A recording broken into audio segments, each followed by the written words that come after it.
Well, good morning, Mr Van Rompuy. You've been in office for 1 year, and in that time the whole edifice is beginning to crumble. There's chaos. The money's running out. I should thank you. You should perhaps be the pin-up boy of the Eurosceptic movement. But just look around this chamber this morning. Just look at these faces. Look at the fear. Look at the anger. Poor old Barroso here looks like he's seen a ghost. You know, they're beginning to understand that the game is up, and yet in their desperation to preserve their dream, they want to remove any remaining traces of democracy from the system.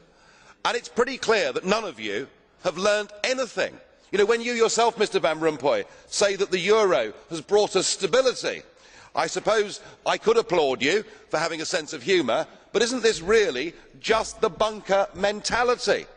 You know, your fanaticism is out in the open. You talked about the fact that it was a lie to believe that the nation state could exist in a 21st century globalised world. Well, that may be true in the case of Belgium, who haven't had a government for 6 months, but for the rest of us, right across every member state in this union, and perhaps this is why we see the fear in the faces, increasingly people are saying, we don't want that flag, we don't want the anthem, we don't want this political class, we want the whole thing consigned to the dustbin of history.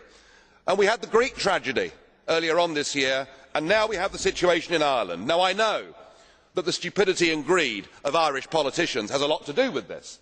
They should never ever have joined the euro. They suffered with low interest rates, a false boom and a massive bust. But look at your response to them. What they are being told, as their government's collapsing, is that it would be inappropriate for them to have a general election. In fact, Commissioner Rehn here said they had to agree their budget first before they would be allowed to have a general election. Just who the hell do you think you people are? You are very, very dangerous people indeed. Your obsession with creating this euro state means that you are happy to destroy democracy. You appear to be happy for millions and millions of people to be unemployed and to be poor. Untold millions must suffer so that your euro dream can continue. Well, it won't work, because it's Portugal next.